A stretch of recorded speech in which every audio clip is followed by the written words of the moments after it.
سيدنا وحبيبنا وطبيبنا وطبيب قلوبنا ومولانا محمدا عبده ورسوله الذي أرسله الله تعالى بالحق بشيرا ونذيرا وداعيا إلى الله بإذنه وسراجا وقمرا منيرا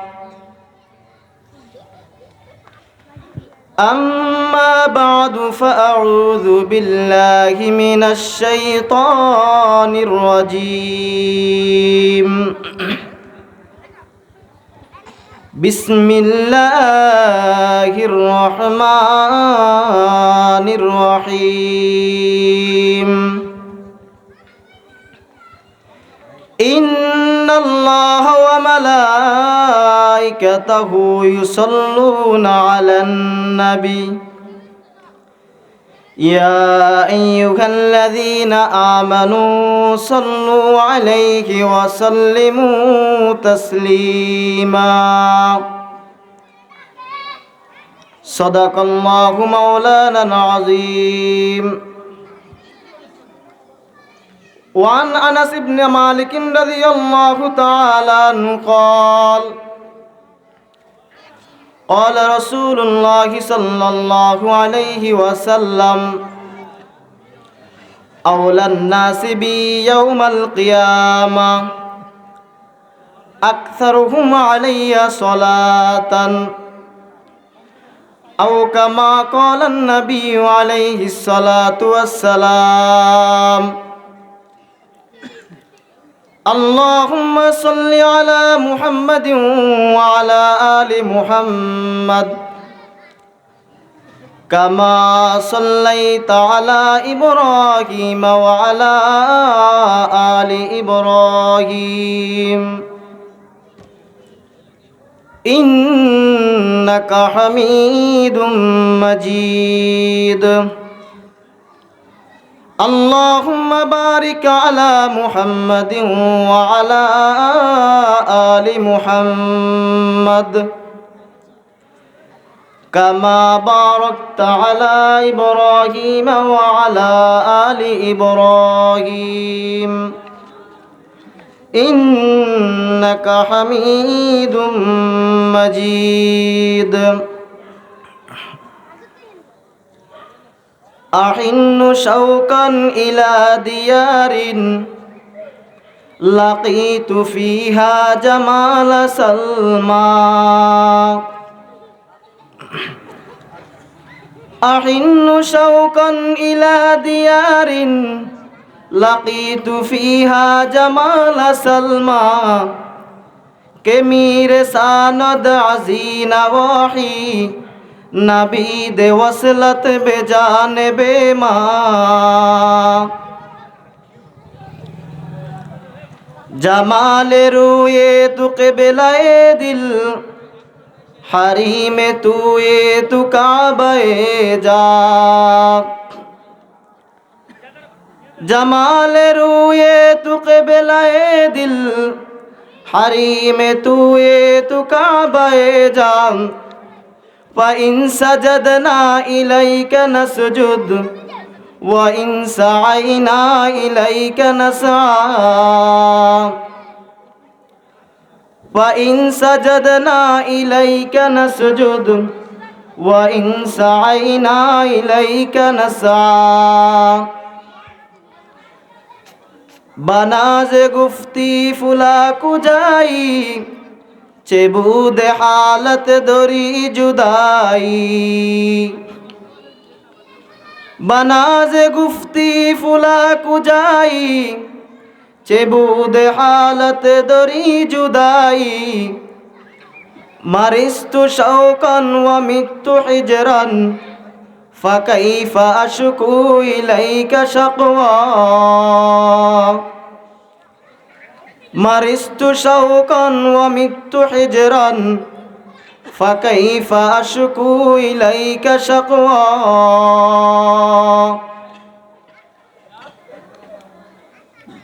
বাইতুস সালাম, বাইতুস সালাত জামে মসজিদ ও তালিমুল কুরআন নুরানি মাদ্রাসার উদ্যোগে আয়োজিত আজকের মহতি জলসার সম্মানিত সভাপতি সাহিবুল ইহতারাম হযরত উলামায়ে কেরাম, আমার মুরব্বিয়ানে আজম, মহান আল্লাহ পাক রব্বুল আলামিনের দরবার অসংখ্য গণিত শুকরিয়া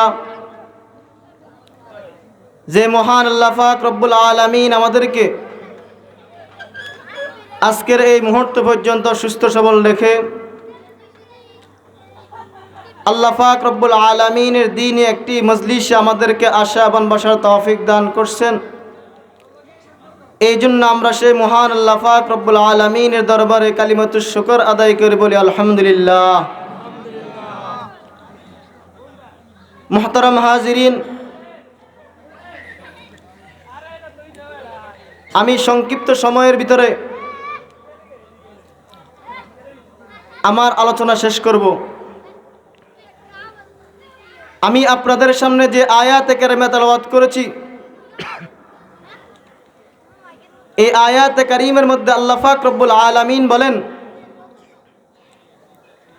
ইন্নাল্লাহা ওয়া মালাইকাতাহু ইউসাল্লুনা আলান নবী ইয়া আইয়ুহাল্লাযীনা আমানু সাল্লু আলাইহি ওয়া সাল্লিমু তাসলিমা।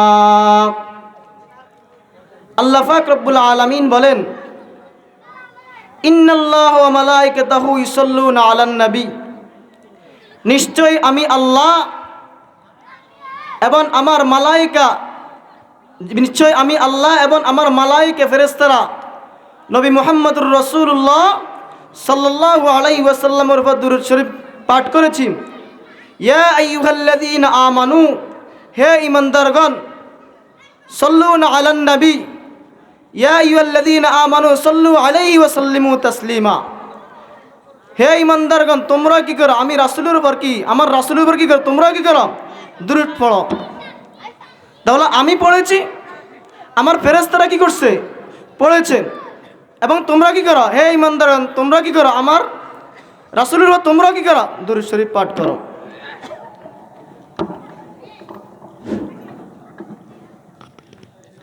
তোমরা কি করো? আমি আমার রাসূলের উপর কি করো? দুরূদ শরীফ পাঠ করো। তাহলে আল্লাহ নিজে পড়েছেন, এরপরে আমাদেরকে ফেরেশতারা পড়েছেন, আমাদেরকে কি করছেন? দুরূদ পড়ার জন্য আদেশ করলেন। এখন আসুন, এই দুরূদ পড়লে আমাদের লাভ কি? দুরূদ পড়লে কি আমাদের লাভ কি? এই ব্যাপারে রাসূলের সাহাবী হযরত আব্দুল্লাহ ইবনে উমর ইবনে আস রাদিয়াল্লাহু তাআলা আনহু থেকে একটি হাদিস বর্ণিত। وعن عبد الله بن عمر بن العاص رضي الله تعالى عنه قال أنه سمع رسول الله صلى الله عليه وسلم من صلى علي صلاة واحدا صلى الله عليه عشرا فصلى الله عليه بها عشرا أو كما قال النبي عليه الصلاة والسلام। রাসূলের সাহাবী হযরত আব্দুল্লাহ ইবনে উমর ইবনে আস রাদিয়াল্লাহু তাআলা আনহু থেকে হাদিসটা বর্ণিত। তিনি বলেন, আমি রাসূল আকরাম সাল্লাল্লাহু আলাইহি ওয়াসাল্লাম থেকে শুনেছিলাম, রাসূল আকরাম সাল্লাল্লাহু আলাইহি ওয়াসাল্লাম বলেছে, আমার যেই উম্মত আমার উপর একবার দুরূদ শরীফ পাঠ করবে, আল্লাহ পাক রব্বুল আলামিন তার উপর 10 বার দুরূদ পাঠান। সুবহানাল্লাহ। তাহলে দুরূদ পড়লাম কি একবার, কি আল্লাহ তাআলা 10 বার কি করেন? রহমত নাজিল করেন। তাহলে দুরূদের ফজিলত আছে কি না ভাই? আছে। এই জন্য আমাদেরকে বেশি বেশি কি করতে হবে? দুরূদ শরীফ পাঠ করতে হবে। এবার আসুন দুরূদের দ্বিতীয় নম্বর ফজিলত। আমরা যদি দুরূদ শরীফ পাঠ করি আমাদের আর কি লাভ হবে? তিরমিজি শরীফের 484 নং হাদিসের মধ্যে রাসূলের সাহাবী হযরত ইবনে মাসউদ রাদিয়াল্লাহু তাআলা আনহু একটা হাদিস বর্ণনা করেন। وعن ابن مسعود رضي الله تعالى عنه قال قال رسول الله صلى الله عليه وسلم আউলান নাসি বি ইয়াউমাল কিয়ামা আকসারুহুম আলাইয়া সালাতান আও কামা ক্বালান নবী আলাইহিস সালাতু ওয়াস সালাম। আল্লাহর নবী বিশ্বনবী রাহমাতাল লিল আলামিন বলেন, কাল কিয়ামতের ময়দানে যখন মিলিয়ন মিলিয়ন মানুষের সমাগম হাসরের ময়দানে হবে, আমার লক্ষ কোটি উম্মত যখন হাসরের ময়দানে দাঁড়াবে, তখন আমার কিছু উম্মত আমার নিকটবর্তী হবে। রাসূল আকরাম সাল্লাল্লাহু আলাইহি ওয়াসাল্লাম হাদিসের পরের অংশে বলেন, আমার কোন উম্মতরা কাল কিয়ামতের ময়দানে আমার নিকটবর্তী থাকবে, আকসারুহুম আলাইয়া সালাতান, আমার যেই উম্মত দুনিয়ার জমিনে যে যত বেশি আমি রাসূলের উপর দুরূদ পাঠ করবে, কাল কিয়ামতের ময়দানে সে তত বেশি আমি রাসূলের নিকটে থাকবে। সুবহানাল্লাহ। তাহলে দুরূদের ফজিলত আছে কিনা ভাই? এখন আসুন, আমরা যে কিয়ামতের মাঠে যদি আমরা রাসূলের নিকটবর্তী থাকি, তাহলে আমাদের লাভ কি হবে? আমাদের কি লাভ কি হবে? একটা উদাহরণ শুনুন। সেটা হলো, উদাহরণস্বরূপ একজন মানুষ প্রচণ্ড বৃষ্টির ভিতরে সে কি করতেছে, একটা ছাতা নিয়ে কি করছে, বের হয়েছে। তখন এই ব্যক্তির গায়ে কি বৃষ্টির ফোঁটা পড়বে ভাই? পড়বে না।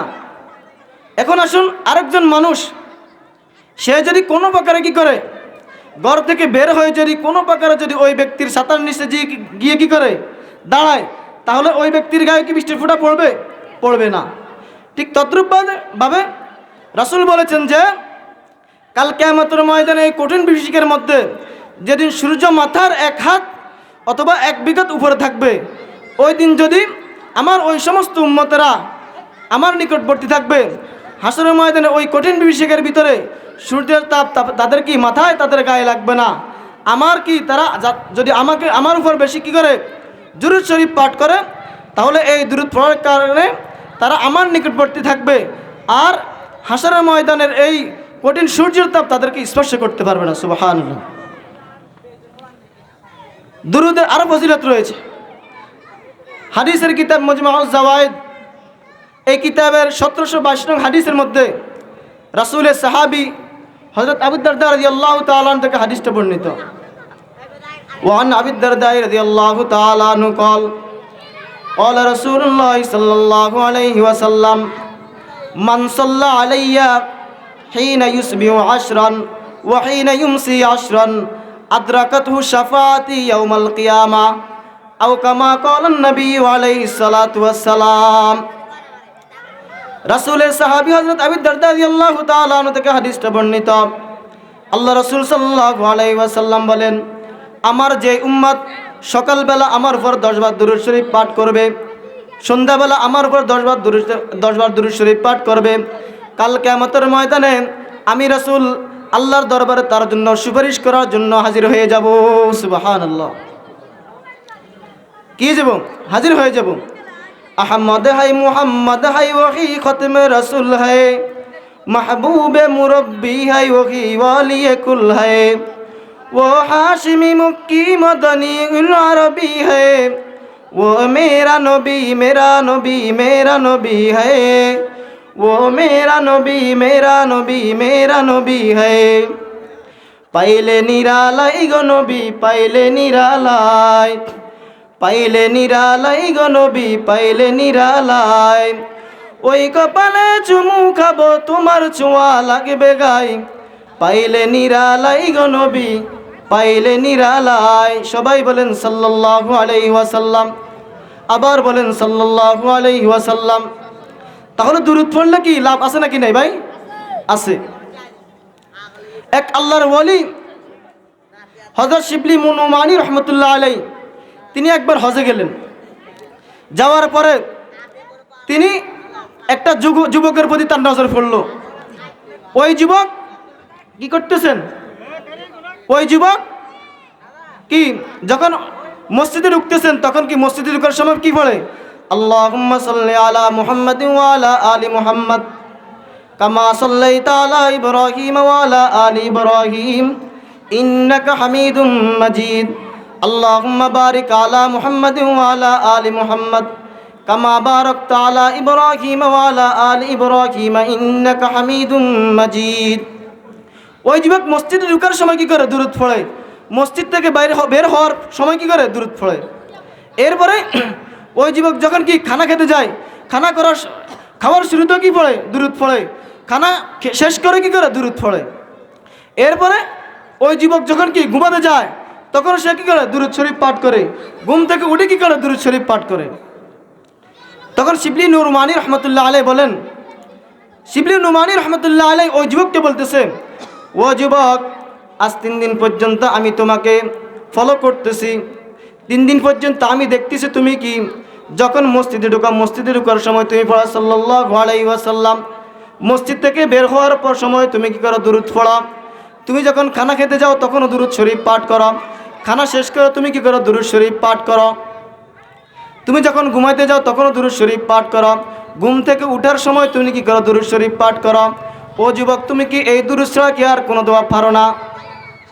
তখন ওই যুবক বলল, ও আল্লাহর ওলি, এই দুরূদের ভিতরে আমি যেই পরিমাণ মজা এবং ফজিলত পেয়েছি, এই পরিমাণ মজা আর ফজিলত আমি কোনো দোয়ার মধ্যে পাই নাই। সুবহানাল্লাহ। তখন শিবলি নুরমানী রহমতুল্লাহ আলাই ওই যুবককে বলতেছে, যুবক, তুমি দুরূদের মধ্যে এমন কি মজা পাইছো যার কারণে তুমি কি করতো? সব সময় হামেশা সব সময় তুমি কি করো? এই দুরূদ শরীফ পাঠ করো। তখন ওই যুবক বলতেছে, হযরত, মনে হয় আপনি আলেম হবেন, আপনাকে বললে আপনি কি করবেন? কি বুঝতে পারবেন? তখন ওই যুবক বলতেছে, হযরত, আজ থেকে 3 বছর পূর্বে। কয় বছর? 3 বছর পূর্বে আমি এবং আমার বাবা কি করলাম? হজরত সফরে গেলাম। কোথায় গেছে? হজরত সফরে গেছে। যাওয়ার পরে আমি এবং আমার বাবা এবং আমার কাফেলা আমরা সবাই যখন হজ কার্যক্রম শেষ করার পরে হঠাৎ করে যখন আমরা আসতেছি, আমার বাবা কি অসুস্থ হয়ে পড়ল। আমার বাবা যখন অসুস্থ হয়ে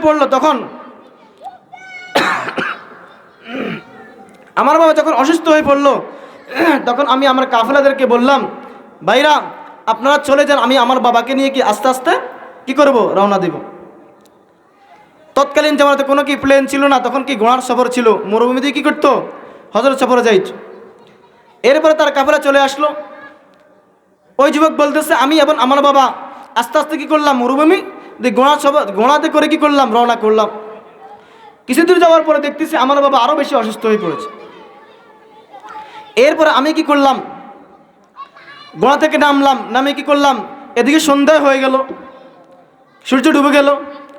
আমি কি করলাম? মরুভূমির এক পাশে একটা তাঁবু টাঙ্গাইলাম। কি করলাম? তাঁবু স্থাপন করলাম। তাঁবু স্থাপন করে আমি এবং আমার বাবা উভয়জন এই তাঁবুর ভিতরে ঢুকার পরে আমি চতুর্দিকে এমন অবস্থা, কোনো বাড়িঘর নাই, কোনো মানুষ নাই, কোনো ডাক্তার নাই। এখন আমি কি করব? আমি পেরেশানির মধ্যে পড়ে গেছি।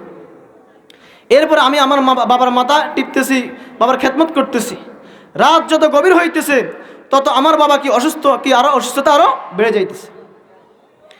এরপরে ওই যুবক শিবলি নুরমানী রহমতুল্লাহ আলাইহি বলতেছে, হযরত, রাত্রি যখন গভীর হয়ে গেল তখন আমার বাবা কি জ্ঞান হারিয়ে পড়ল। কিছুক্ষণ পরে দেখতেছি আমার বাবা কি দুনিয়া থেকে চিরবিদায় হয়ে চলে গেল। এরপরে আমি আরও পেরেশানিতে পড়ে গেলাম। হায়, আমার বাবা ইন্তেকাল করছে এই কঠিন মরুভূমির ভিতরে, আমি কিভাবে কি করব? কিভাবে আমার বাবার কে গোসল দিব? কিভাবে আমার বাবাকে দাফন করব? কোথায় আমার বাবাকে কি করব? কবর দিব? সে টেনশনে পড়ে গেছে। এক পর্যায়ে সে টেনশন করতে করতে হঠাৎ করে দেখতেছে তার বাবা মৃত্যুর পূর্বে তার বাবার চেহারা যেরকম সুন্দর ছিল, হঠাৎ করে তার বাবার চেহারাটা কি বিশ্রী হয়ে গেল। যুবক বলতেছে, হযরত, এখন আমি আরো পেরেশানির মধ্যে পড়ে গেলাম। হায়, এখন আমি কি করব? চতুর্দিক থেকে যদি কোনো মানুষ আসে তখন আমার বাবার চেহারা আমি মানুষদেরকে কিভাবে দেখাবো? এরপরে ওই যুবক বলতেছেন, শিবলি নুরমানী রহমতুল্লাহ আলাইহি বলতেছেন যে, হযরত, আমি আল্লাহ পাক রব্বুল আলামিনের কাছে 2 খানা হাত উত্তোলন করে দোয়া করতে লাগলাম। ওগো আল্লাহ, আমার বাবা কি পরিমাণ কি গুনাহ করেছে, আমার বাবা কি অপরাধ ছিল আমার বাবার, আজকে আপনি আমার বাবার মৃত্যুর পরে আমার বাবার চেহারাকে কি বিশ্রী করে দিয়েছেন, পরিবর্তন করে দিয়েছেন। এভাবে আমি কান্নাকাটি করতে করতে করতে করতে এক পর্যায়ে আমার ঘুম চলে আসলো। ঘুম চলে আসার পরে আমি কি করলাম? ঘুম চলে আসার পরে আমি যখন গভীর ঘুমে নিমগ্ন হয়ে গেলাম তখন আমি স্বপ্নের মধ্যে দেখতেছি যে একজন কি আল্লাহওয়ালা বুজুর্গ কি আমার বাবার কি মাতার সামনে আসি দাঁড়াইল। তিনার গায়ে লম্বা সাদা জুব্বা পরিহিত এবং কি মাথায় পাগড়ি পরিহিত। আমি তার পিছন দিক থেকে দেখতেছি সে আমার বাবার কি মাথার পাশে আসি দাঁড়াইছে। দাঁড়িয়ে কি করছে, আমার বাবার কি যে আমি চাদর দ্বারা কি করলাম, আমার বাবার চেহারাটা ডেকে ফেললাম, ওই চাদরটা টান দিয়ে সরাইছে। এভাবে সরিয়ে কি করলো, আমার বাবার চেহারার উপর কি করলো, এভাবে কি তার ডান হাতকে কি করলো, বুলিয়ে দিল। বুলিয়ে দেওয়ার সঙ্গে সঙ্গে আমার বাবার চেহারাটা পূর্ণিমার চাঁদের মতো হয়ে গেল। সুবহানাল্লাহ। ওই যুবক বলতেছে আমি স্বপ্নের মধ্যে কি খুব আনন্দিত হয়ে গেলাম। এরপরে আমি কি করলাম, স্বপ্নের মধ্যে আমি ওই কি আল্লাহওয়ালা ব্যক্তির কি পায়ের উপর গিয়ে পড়লাম। পড়ার পর আমি বললাম আপনি কে, আপনি বিপদ মুহূর্তে আমাকে কি করছেন, আমাকে এবং আমার বাবাকে সাহায্য করলেন। তখন ওই আল্লাহর ওয়ালি বলতেছে তুমি দাঁড়াও, আমার চেহারার দিকে তাকাও। কি বলছে, তুমি দাঁড়াও, আমার চেহারার দিকে তাকাও। তখন ওই যুবক বলতেছে শিবলি নোমানী রহমতুল্লাহ আলাইকে, আমি দাঁড়াইলাম, দাঁড়ানোর পরে ওই আল্লাহওয়ালা বুজুর্গের চেহারার দিকে তাকাইলাম। তাকেই দেখতেছি যে এরকম সৌন্দর্য, এত সুন্দর মানুষ আমি জিন্দগি থেকে কখনো কি করে দেখি নাই। সুবহানাল্লাহ। তখন ওই যুবক শিবলি নোমানী রহমতুল্লাহ আলাইকে বলতেছেন হযরত, আমি ওই ব্যক্তিকে প্রশ্ন করলাম আপনি কে, এরকম সুন্দর মানুষ তো আমি আর কোশ্চিন কালও দেখি নাই। তখন ওই আল্লাহওয়ালা বলতেছে হে যুবক, আমি আর কেউ না, আমি হচ্ছি দো জাহানের সর্দার জনাবে মুহাম্মদুর রাসূলুল্লাহ सल्लल्लाहु अलैहि वसल्लम। सुबहानल्लाह। मुबारक हो ज़माने को कि ख़त्मुल मुरसली आया, मुबारक हो ज़माने को कि ख़त्मुल मुरसली आया, साहिबे रहम बनकर रहमतल लिल आलमी आया, साहिबे रहम बनकर रहमतल लिल आलमी आया। हकीकत की खबर देने बशीर आया, नज़ीर आया, शहनशाही ने जिसके को, शहनशाही ने जिसके कदम चूमे वही फ़कीर आया, शहनशाही ने जिसके को चूमे वही फ़कीर आया। ওই যুবক কি ওই আল্লাহওয়ালা বলতেছে যে আমি কি জনাবে মুহাম্মদুর রাসূলুল্লাহ সাল্লাল্লাহু আলাইহি ওয়াসাল্লাম মদিনার পথের দুলি চোখে দিতাম শুরু না বলি, দুরুদ সালাম দিতাম প্রিয় নবীর পাক চরণে, মন আমার রয় না ঘরে, মন আমার চাই গো যেতে মদিনার ফুল বাগানে, মন আমার চাই গো যেতে মদিনার ফুল বাগানে, মন আমার রয় না ঘরে বাংলাদেশের কোনোখানে, মন আমার চাই গো যেতে মদিনার ফুল বাগানে, মন আমার চাই গো যেতে মদিনার ফুল বাগানে। সবাই বলেন সাল্লাল্লাহু আলাইহি ওয়াসাল্লাম, আবার বলেন সাল্লাল্লাহু আলাইহি ওয়াসাল্লাম। তাহলে দুরূদ পড়লে লাভ আছে কিনা ভাই? আছে। এই জন্য আমাদেরকে বেশি বেশি কি করতে হবে, দুরূদ শরীফ পাঠ করতে হবে। এরপরে ওই যুবক জনাবে মুহাম্মদুর রাসূলুল্লাহ সাল্লাল্লাহু আলাইহি ওয়াসাল্লামকে বলতেছেন ইয়া রাসূলুল্লাহ, এই মরুভূমির ভিতরে আমি তো, আমার বাবা যে ইন্তেকাল করছে, আমি তো কাউকে কি সংবাদ দেওয়ার জন্য কি পাই নাই, আপনি কোথায় থেকে জানলেন যে আমার বাবা কি করছে, ইন্তেকাল করছে? তখন জনাবে মুহাম্মদুর রাসূলুল্লাহ সাল্লাল্লাহু আলাইহি ওয়াসাল্লাম বলতেছেন যুবক, আল্লাহ পাক রব্বুল আলামিনের কিছু ফেরেশতা নিয়োজিত করা আছে যে তারা দুনিয়ার জমিনে আমার কোন উম্মত কখন কি করে দুরূদ শরীফ পাঠ করে, এই দুরূদের হাদিয়া প্রত্যেকদিন রাত্রিবেলা কি করে আমার নিকট গিয়ে পৌঁছে দেয়। সুবহানাল্লাহ।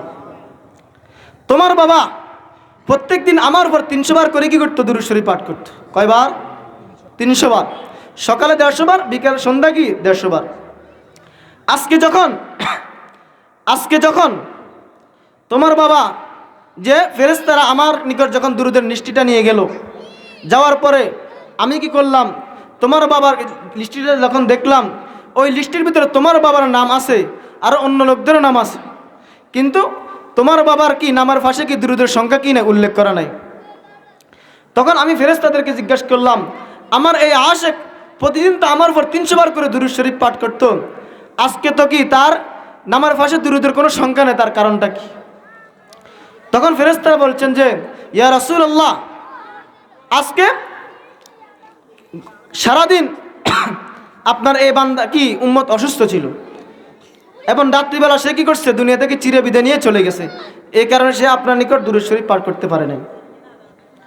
তখন জনাবি মুহাম্মদুর রাসূলুল্লাহ সাল্লাল্লাহু আলাইহি ওয়াসাল্লাম বলছেন যে আল্লাহ তাআলা আমার এই উম্মতের সাথে কি আচরণ করছে, কি আচরণ করছে। তখন ওই ফেরেশতারা বলতেছে, না ইয়া রাসূলুল্লাহ, আপনার এই উম্মত কি গুনাহ করত, কি করত, গুনাহ করত। গুনাহ করার কারণে আল্লাহ পাক রব্বুল আলামিন তার মৃত্যুর পরে কি করছেন, তার চেহারা কি করছেন, বিগড়ে দিয়েছেন, তার চেহারা কি করছেন, পরিবর্তন করে দিয়েছেন। তখন রাসূল আকরাম সাল্লাল্লাহু আলাইহি ওয়াসাল্লাম ওই যুবককে বলতেছেন স্বপ্নের ভিতরে, যে ওই যুবককে বলতেছেন যে আমি চিন্তা করলাম যে আমার যে উম্মত দুনিয়ার জমিনে থাকা অবস্থা, আমি রাসূল কি করে নাই, বলে নাই, আজকে আমি তার এই বিপদের মুহূর্তে যদি আমি তাকে সাহায্য না করি তাহলে আমি কিসের রহমাতাল লিল আলামিন হলাম। এই কারণে আমি কি করলাম, যখন ফেরেশতারা আমাকে এই সংবাদ দিল তখন আমি কি তোমার বাবাকে সাহায্য করার জন্য, তোমার বাবার উপকার করার জন্য আমি কি করলাম, তোমার বাবার নিকট হাজির হয়ে গেলাম। সুবহানাল্লাহ। তাহলে দুরূদ পড়লে কি ফজিলত আছে নাকি নাই? আছে।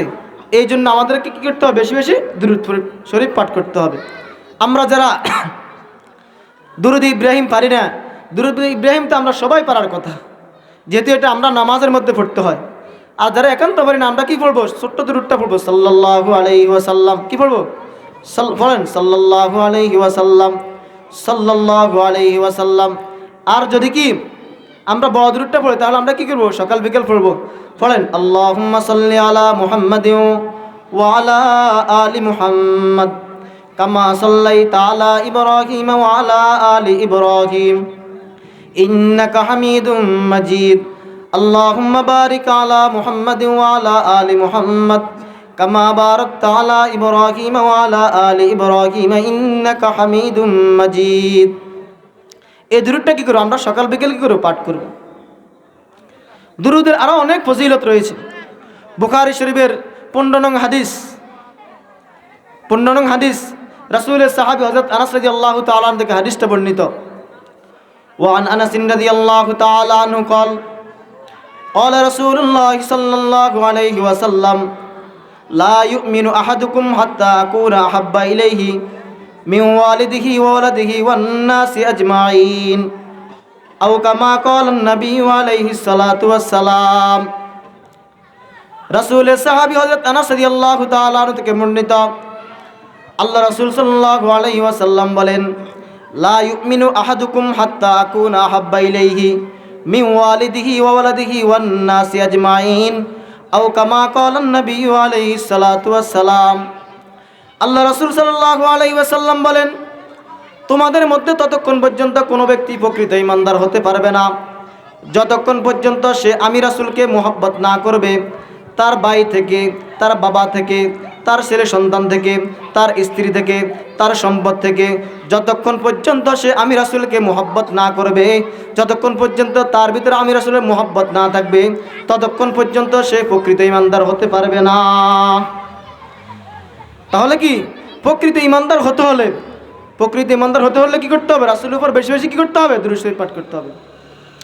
রাসূলের আরেক হাদিসের মধ্যে আসছে, রাসূল আকরাম সাল্লাল্লাহু আলাইহি ওয়াসাল্লাম বলেন, নাসাই শরীফের হাদিস, যে ব্যক্তি আমার উপর একবার দুরূদ শরীফ পাঠ করবে আল্লাহ পাক রব্বুল আলামিন তার উপর কি করেন, 10 বার রহমত নাজিল করেন। সুবহানাল্লাহ।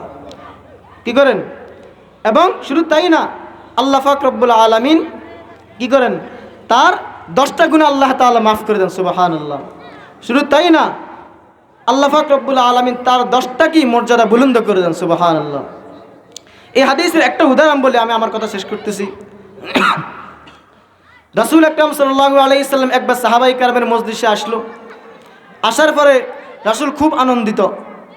সাহাবায়ে কেরাম রাসূলকে প্রশ্ন করলেন, ইয়া রাসূলুল্লাহ, আজকে দেখা যাচ্ছে আপনি অনেক আনন্দিত, তার কারণটা কি?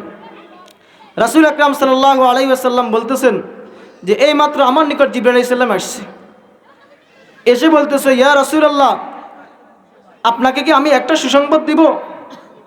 রাসূল বলেন, অবশ্যই।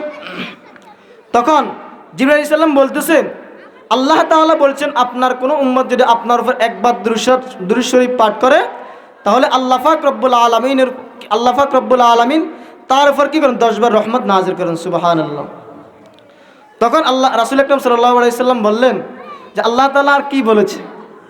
তখন আল্লাহ জিবরাইল আলাইহিস সালাম বলতেছেন যে আল্লাহ তাআলা বলেছেন যে আপনার কোনো উম্মত যদি আপনার উপর 10 বার কি করে দুরূদ শরীফ পাঠ করে, আল্লাহ পাক রব্বুল আলামিন কি করবেন?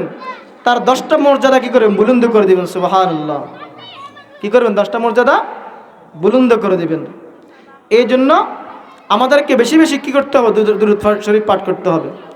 এই দুরূদ শরীফ পাঠ করার জন্য আমাকে মসজিদে গিয়ে কি বসে বসে পড়া লাগবে না। আমি ক্ষেত খামারে কাজ করতেছি, আমি আমার ব্যক্তি কি বাজারে যাইতেছি, দোকানে বসে ক্যাশে বসে রয়েছি, তখন আমি বসে বসে কী করতে পারি? এই দুরূদ শরীফটা কী করতে পারি? পাঠ করতে পারি। পড়বো তো ইনশাল্লাহ, আমরা পড়বো তো ইনশাল্লাহ। হ্যাঁ, তো একবার দুরূদ শরীফ যদি আমি পাঠ করি তাহলে আল্লাহ তাআলা কি আমার উপর 10 বার রহমত নাজিল করেন। কি করেন?